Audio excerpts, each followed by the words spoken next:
Selamat datang ke Kompleks Ibu Pejabat Suruhanjaya Pencegahan Rasuah Malaysia. Di dalam video ini, anda akan melihat fasiliti-fasiliti siasatan SPRM yang merangkumi 4 lokasi utama dalam menjalankan siasatan. Teruskan menonton. Ibu Pejabat SPRM terletak di nombor 2, Lebuh Wawasan Persin 7, Putrajaya dan dirasmikan pada 1 Oktober 2017. Didirikan di atas tanah berkeluasan 2.07 hektar dan mempunyai 3 menara iaitu A, B dan C masing-masing setinggi 14, 18 dan 22 tingkat. Keunikannya menjadikan bangunan ini sebagai kompleks anti rasuah terbesar di dunia. Dalam menjalankan siasatan berkaitan kes rasuah, terdapat 4 fasiliti utama yang digunakan iaitu bilik menerima maklumat dan aduan, bilik rakaman bervideo, bilik kawat jam dan juga lokap. Sila patuhi arahan keselamatan sepanjang berada di kompleks ini.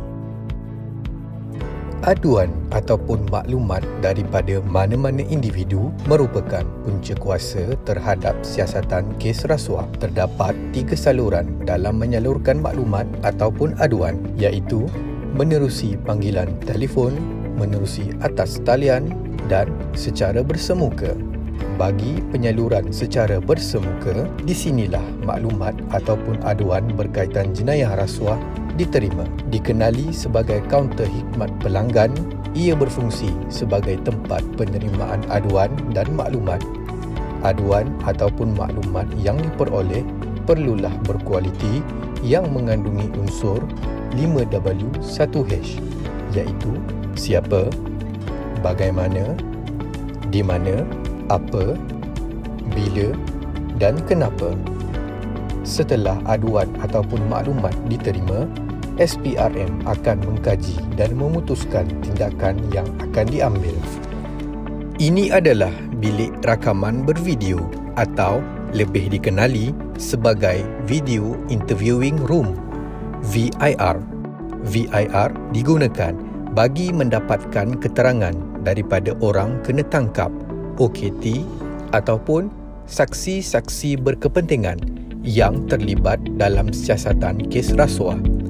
Setiap rakaman percakapan akan dirakam bagi memastikan keselamatan individu yang sedang disiasat selain mengelakkan sebarang tohmahan kepada pegawai SPRM. VIR dilengkapi dengan peralatan teknologi merakam video semasa mendapatkan keterangan.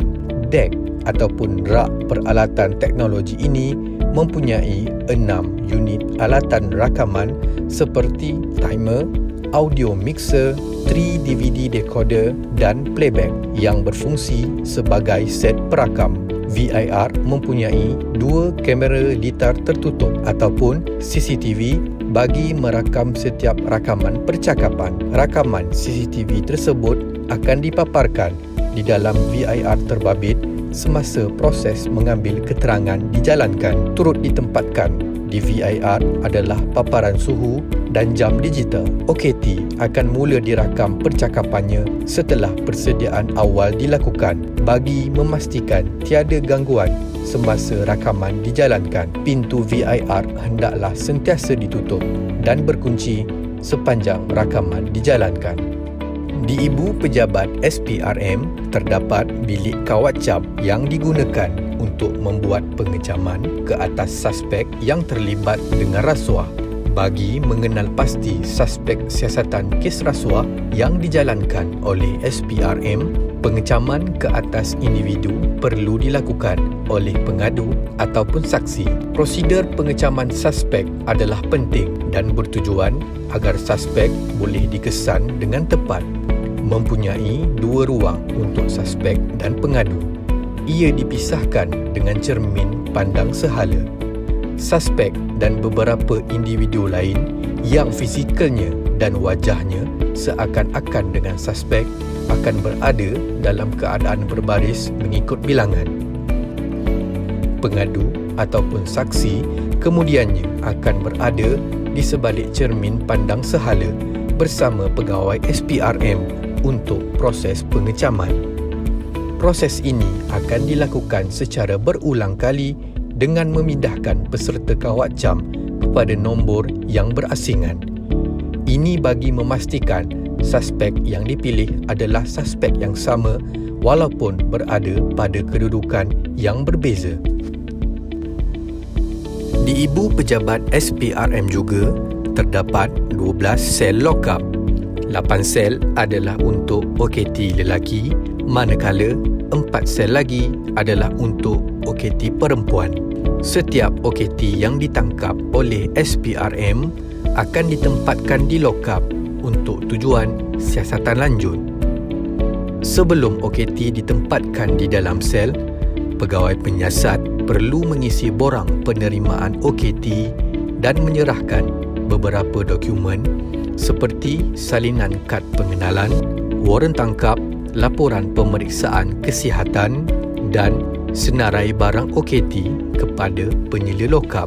Penyela lockup akan menjalankan pemeriksaan badan ke atas OKT sebelum dimasukkan ke dalam sel. OKT perlu meninggalkan segala barangan yang dibawa kepada penyela lockup terlebih dahulu untuk disimpan sehingga tamat tempoh reman. OKT juga akan dibekalkan dengan baju lockup iaitu baju berwarna jingga beserta seluar berwarna biru tua untuk OKT lelaki, manakala baju dan seluar berwarna jingga untuk OKT perempuan. Selain itu, OKT akan dibekalkan dengan keperluan membersihkan diri seperti berus gigi, ubat gigi, sabun dan tuala. Barangan keperluan ini akan diberikan 2 kali sehari. Sama seperti lockup-lockup yang lain, setiap satu sel mempunyai satu tandas dan satu pelantar pembaringan untuk tempat tidur OKT. Tembok tandas pula adalah berada pada ketinggian separuh. CCTV di kawasan lockup akan beroperasi selama 24 jam dan menghala ke setiap sel. Bagi memastikan OKT ditahan dengan selamat, pintu sel akan terkunci secara automatik apabila dirapatkan.